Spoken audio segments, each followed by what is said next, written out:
Hey, besties. Hey, Welcome back for another episode of the Hello Bestie podcast. I'm Maggie. I'm Tashima. All right, guys. Today we are talking about The 7 Husbands of Evelyn Hugo by Taylor Jenkins Reid.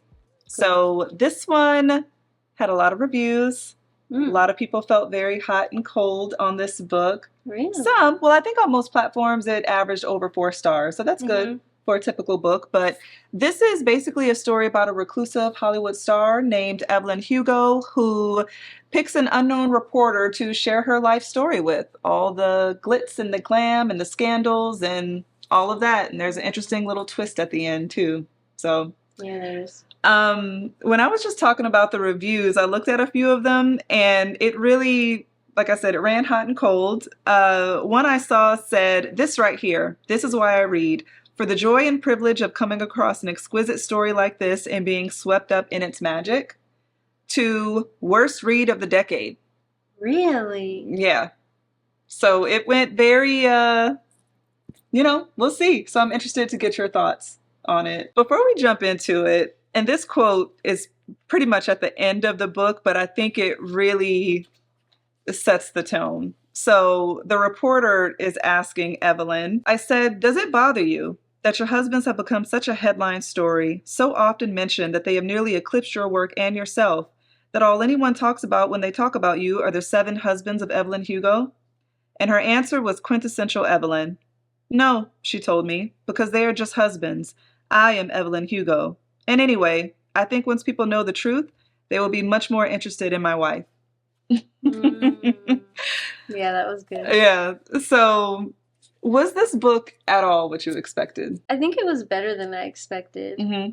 Just off of, I know they say don't judge a book by its cover, but based off the cover, I was just like, ugh, this is going to be so boring. Oh, what about the cover? I think the cover's gorgeous. I think it's gorgeous. It just, I don't know. Just something about it made me feel like this was going to be just very boring. Like, I don't know. No, I just thought it was going to be like some old-timey memoir-ish type. Oh, okay. Some Hollywood star, and this is like the glitz and glam. That's what they made it sound like. Yeah. So it wasn't as superficial as I thought. I guess it was superficial. Yeah. This went much deeper than I thought it was going to be, for sure. I was not expecting it to be like that. What it was. It was a good read. I enjoyed it. I enjoyed it thoroughly. I cried so many times reading this book. Did you like Evelyn? She's the kind of character I think you can love to hate. One thing I really appreciated about her was how frank she was. Like, there was a part where they were doing the interview and she said something about, like, I want you to tell my story, like, basically the good, the bad, and the ugly, or something like that. And Monique was like, oh, so she took what she said and rephrased it in a way that she was gonna, like, lay out her dirty secrets. And Evelyn immediately was like, no. Right. Nobody said anything about laying out their, like, airing their dirty laundry. What I said is, like, she said what she said, and she meant what she said, and there was no reading between the lines with her. Like, if she said it, she meant it exactly in that way, and that about her I really appreciated. She shut it down. I don't need your interpretation here. Correct. Like, how I said it is how I mean it. You don't have to read into it at all. Like, we're not doing metaphors over here. Right. So that part I really appreciate about her as a character. I loved her confidence and arrogance. But it wasn't really, like, I don't know. Maybe it's because arrogance has, like, such a negative connotation attached to it nowadays that... For most, not for me, but I get what you're saying. I almost feel like it wasn't necessarily arrogance in a bad way. It was just mega confidence. Yeah. Yes. Which, she earned it. She used what she had to get what she wanted. And she got a lot. So speaking on that, do you kind of, I don't know if respect is the right word that I want to use, but do you respect the way that she came up and that she got in the Hollywood game? Kind of like changing her look and hanging around the cafes and trying to get discovered and marrying young. And I mean, I wouldn't say I respect it, but I guess, like, the game is the game. So respect is a tricky word. Yeah, like, she did what she had to get what she wanted, but it also came at a cost. But one thing I really appreciate about her is her saying, there's a lot of things that I did, but I don't regret them. Like, I may have hurt a lot of people, but to get where I am, or, you know what I mean? Like, she wouldn't change a thing. Like, she didn't actually feel bad about any of the things that she did. I think she felt bad about a lot of things with Celia. Oh, yeah. But, I mean, that's how she described it in the very beginning. That's basically what she said. She's like, I did a lot of things, but if I had to do them all over again, I wouldn't change a single thing. Gotcha. But I think that's with knowing that there's no way that she would be able to rewrite history and have had the time that she had. Yeah. Regardless. Yeah. Did you have a favorite husband? Can't pick Harry, because I mean, I feel like most.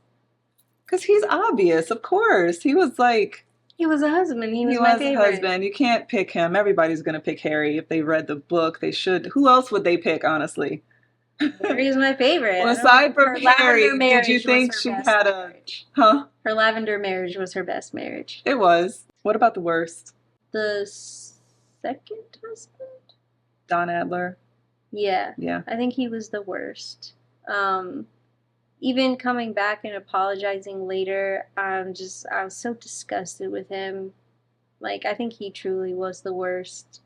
But he was also, I think, the only one who was, like, physically abusive too.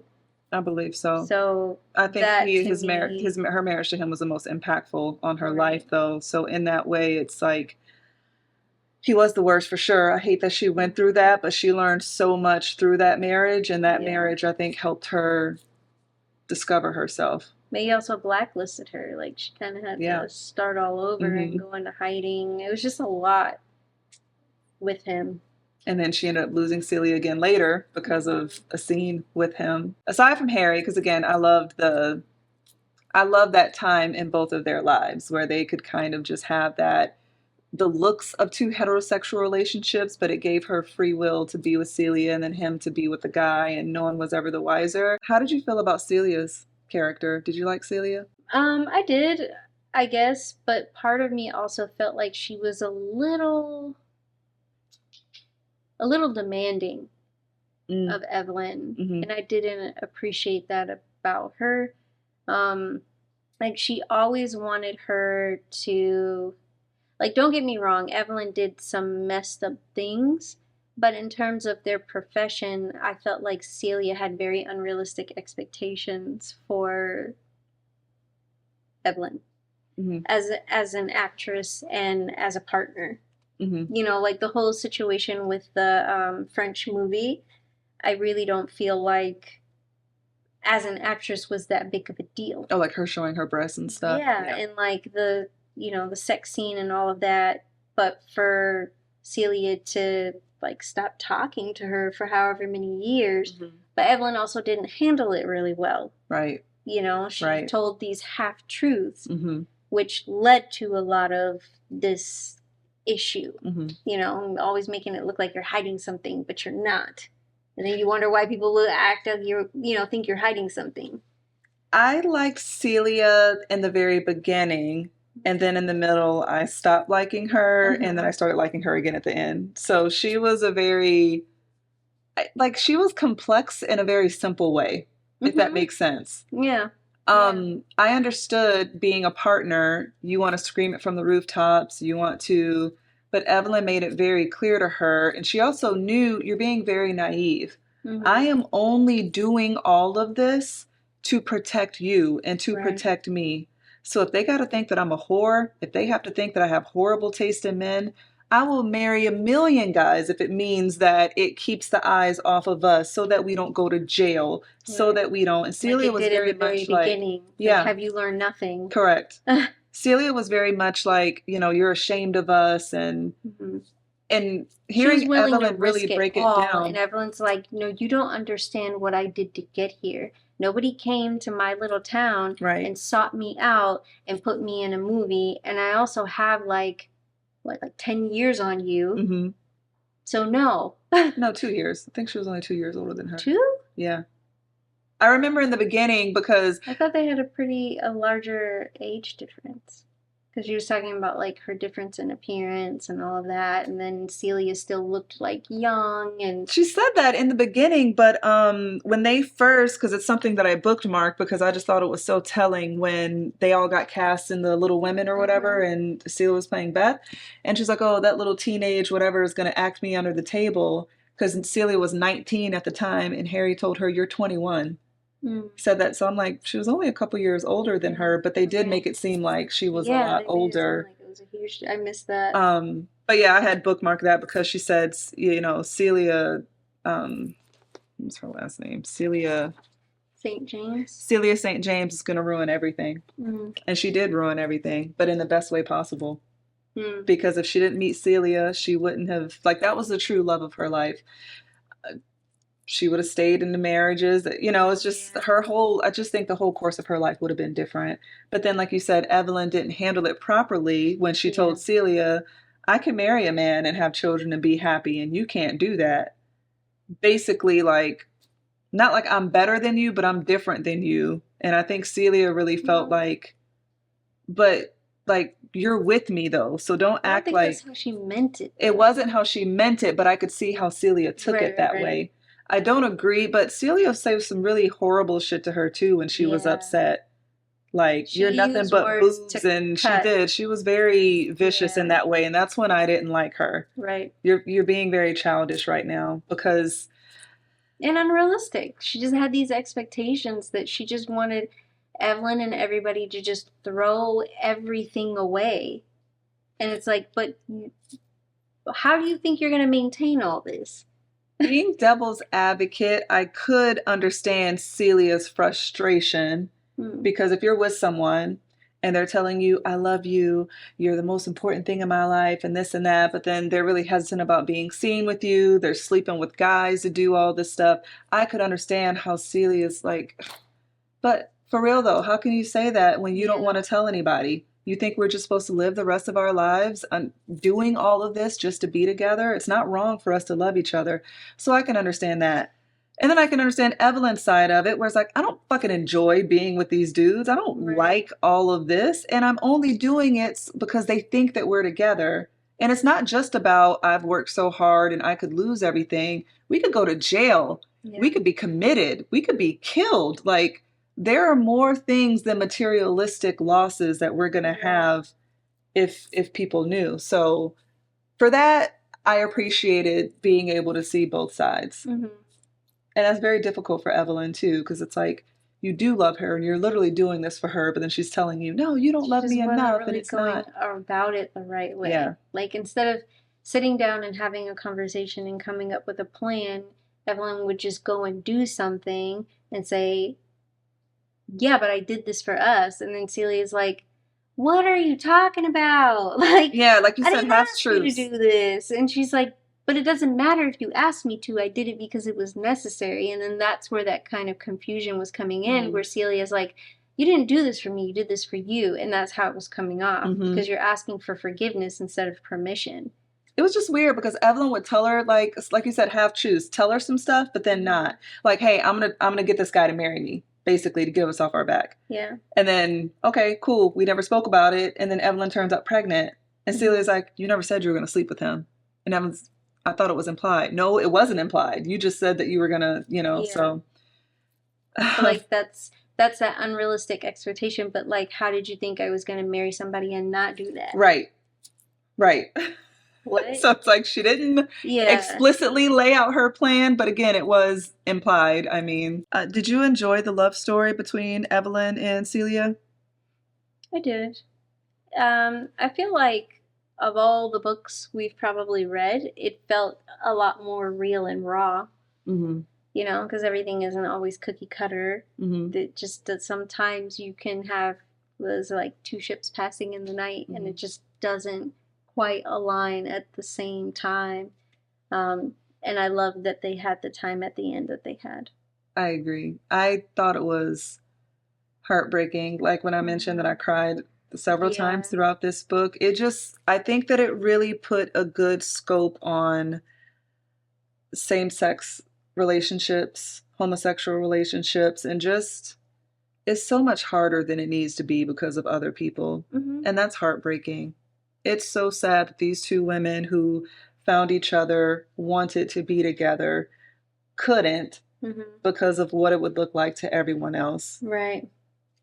And when you get right down to it, it shouldn't matter. No, you're offended because these people have chosen a life, or not even chose, like they're living a life that you don't condone, but that's based off of your perspective and your personal beliefs, which have absolutely nothing to do with this other person.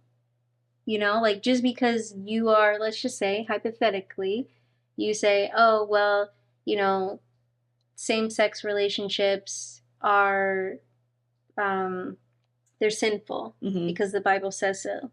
But if I don't believe in the Bible, or if my religion isn't the same as yours, then what? Like, what if my religion doesn't condone heterosexual relationships? You know, like everything is just really based off of these perspectives that have absolutely nothing to do with me and my choices. Yeah, exactly. Does that make sense? It does. It has nothing to do. So I should be able to do the things that I want to do. I'm not going out and robbing a bank. I'm just shanking people on the sidewalk. I'm just living my life. I go to work. You know, I have kids. I cook. I clean. I this. I that. You know, and it's the same thing with like people who have this hatred for people of like other nationalities. For what though?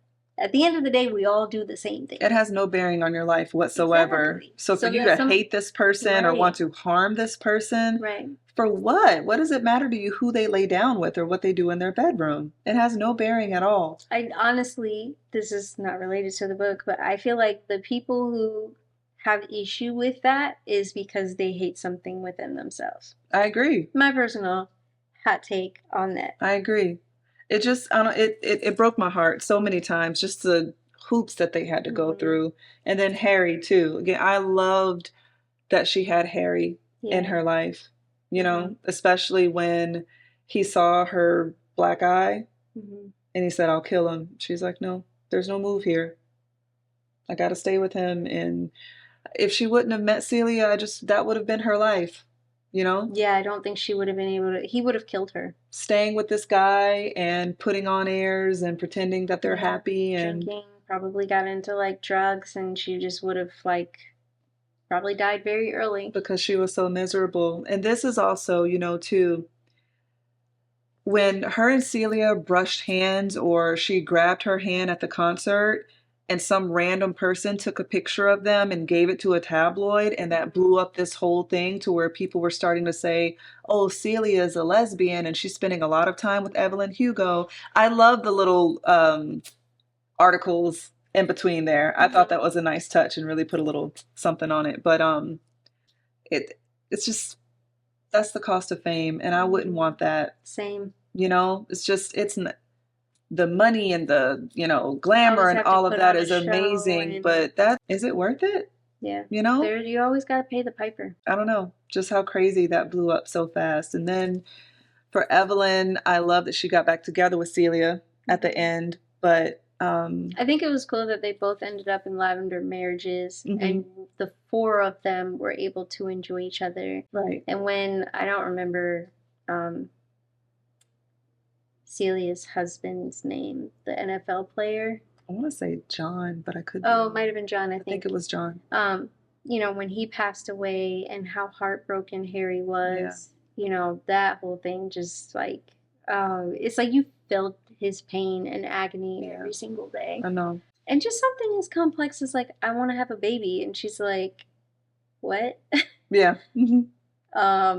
Yeah, but like, I don't want to have a baby. And she's like, yeah, but, you know, Harry and I do. So, and look how wonderful that turned out. Yes. I think it was really beautiful. How did you feel when you found out about who was in the car with Harry? Oh, man. That was I saw that coming because it got to be a point to where, why did she pick this girl? You know, what was the benefit of that? So before she said it, I knew who it was. But when I first had the realization, it was, yeah. Oh man, you've been sitting across from this woman. And again, I could understand why Evelyn did what she did. Right. That's a human life. That's something that she did that was dead ass wrong. Yeah. But I can understand in the moment, you just want to protect the person that you love. Right. Yes, that's another human over there. That's another guy, and that's someone's family member. Dead. But this is my best friend. This is my husband. This, you know, like they had already gotten divorced. But anyway, you know what I mean? But for Monique, she reacted the way that I appreciated how real and raw it was. I was really glad that it didn't turn into this foo-foo, I forgive you, and like all this stuff. Like, I'm glad that she, like, when she kind of felt she knew what all this was about and what she was going to do, I'm so glad she didn't go back. Yes. Because for a second, I thought she was going to, and I'm like, here we go. This fairy tale BS. Right. But a part of me wanted her to have that. And not in a revengeful way, but just in a like, you know what? We're good.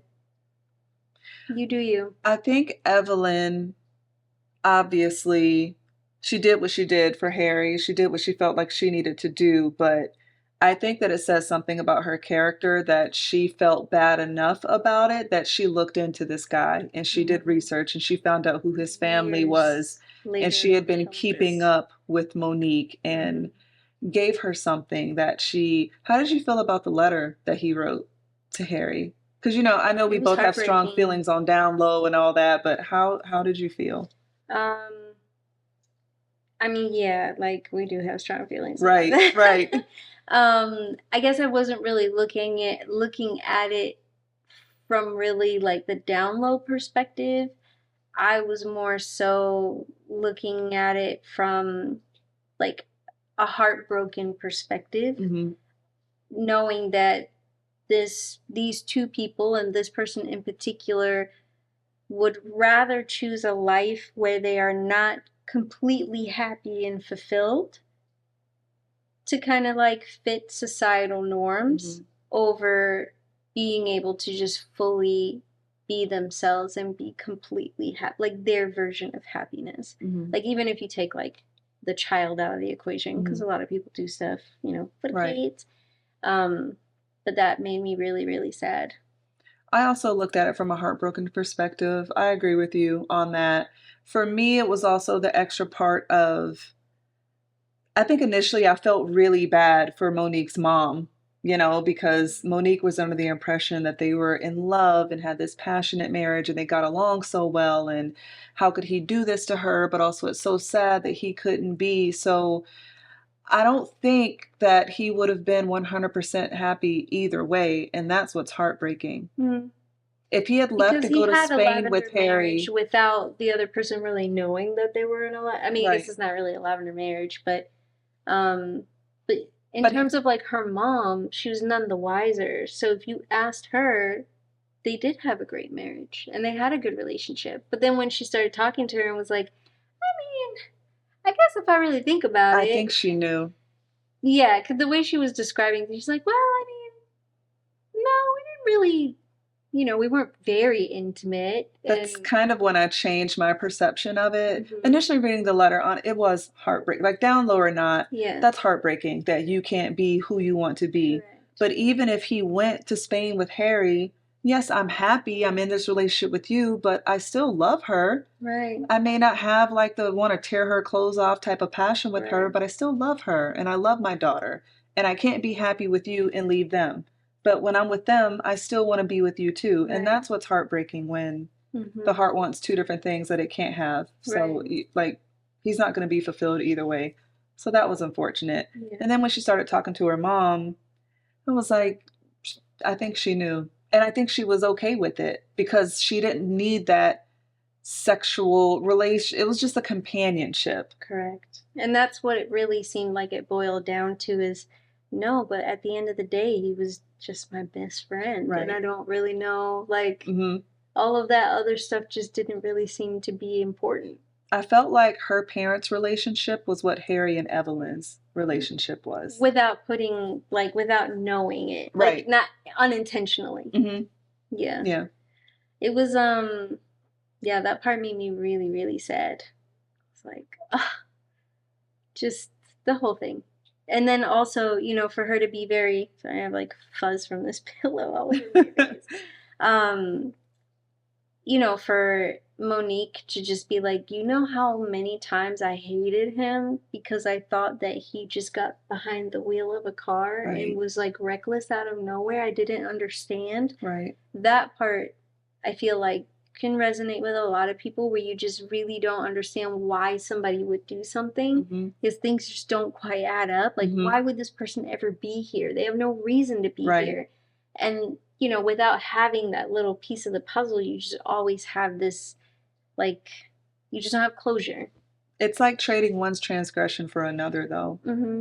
Because you found that out, but then also now has to bear the weight of knowing, like, the real reason. Right. You know, and whether or not she chooses to tell her mom. Because then it really got me wondering, how do you tell the memoir without, I mean, you could, without telling that part of it. Yeah. She was waffling back and forth about how she was going to handle that. Yeah. But I love that she said, I think I may have bookmarked that part because I love the way she phrased it, but she said something along the lines of, she could leave it out. I could put it in, I could leave it out. I'm going to let how I feel it's going to impact my mom dictate my actions. Correct. And if I have to lose a chunk of my integrity, I am so happy with that. And that's fine. Yeah. I bookmarked that somewhere, but I love that she said that because that's what you do for people that you love. Facts. If me putting out here is going to hurt you, I'll leave that out. Yeah. Because what do either one of us have to gain by me telling you that, which makes perfect sense why Evelyn waited until the very end to tell her that part, because it also tells you can tell this whole story without ever mentioning who was in that car. Right. But if you, like, one, if I told you in that moment, you wouldn't know the rest. But also, and then you'd also feel like this is a key part of it, which it is to you, but then it isn't to the story. Yes, I just told you all the key parts of my life. Now here's a key part of your life. Right. Do with that information what you will. I'm out. And I love that it was, you know, Evelyn was ready to take any smoke that came with telling her that. Yeah. She was ready to accept it. It was, yeah, Evelyn's a G. She was a real one, man. Yeah, she was. I loved her character. Yeah. So much. I like picture her in my head. Even when she was talking about trying to seduce the guy by going to Vegas and marrying him. And Celia's, she said, what if it doesn't work out? She said, oh, it's going to work out. Yeah, and she said, what? Do you just think everyone's going to fall for your charms? Yes, actually. And it was just so matter of fact. Yes. Well, you're right. You know? Yeah. And even later, you know, like having her particular booth and her sandwich and her this, and like it did work out that way. It did. She had a very interesting life, but at that point, you know, I'm not a fan of I know we can't say the S word, but like self-destruction, I suppose. In her situation where everyone that she's ever loved is gone, including her daughter. Yeah, that part, I was just like, oh my God. And this lady has been through it. That is the hardest part about living for so long, as outliving everyone that you love.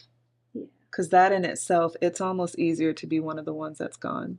Yeah. It probably is easier, you know? And she's like, there is nothing that I could tell you right now that could hurt anyone because literally everybody is gone. Yeah.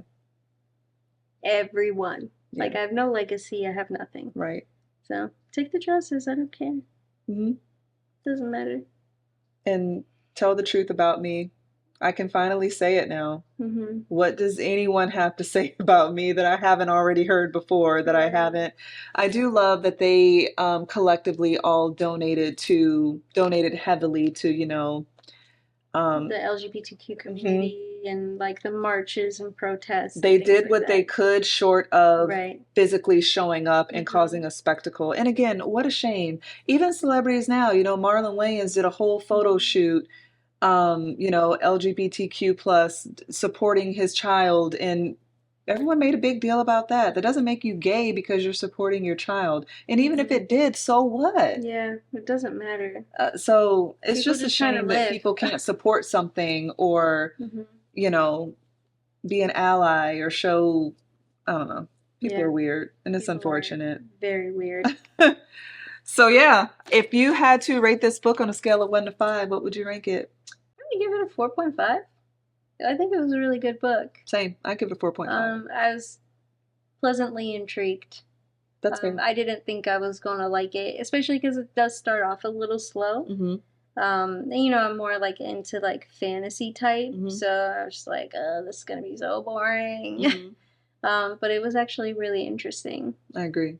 So I liked it. What about you? Same, 4.5. I loved it. I don't know if I could put my finger on it. I wouldn't quite give it a 5. Right. I just feel like I don't know why. I can't point out why, but there are certain books that I'm like, oh, 5 all the way.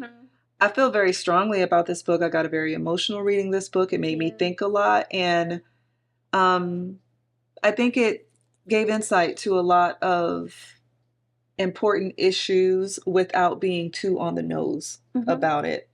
But yeah, definitely stronger than a 4, but not quite a 5. It was written really well.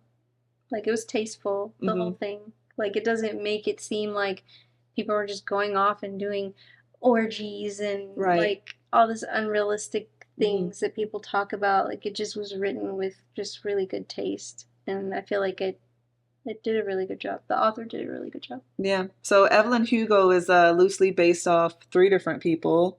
So Elizabeth Taylor was married, I think, 8 times to 7 different men. And then I think there's a little bit of, Marilyn Monroe in there. And Rita Hayworth was a very popular actress who kind of had to change her look a little bit. And then Ava Gardner. So I love that she pulled from actual classic. And, like, created this one person from all those inspirations. Yeah. The way that Evelyn spoke so matter of fact reminded me of the way that Eartha Kitt carried herself. I agree. Yep. Like, just everything seemed very matter of fact. Just very black and white. And I don't care if you like it or not. This isn't about your feelings. Yeah. Right. So, like, in that regard, not as she was younger, but when she's speaking to Monique and the way that she was speaking to her, the whole time I'm like, oh my God, I wonder if this is about Eartha Kitt. Because I waited until I was done. But obviously Eartha Kitt wasn't married like however many times.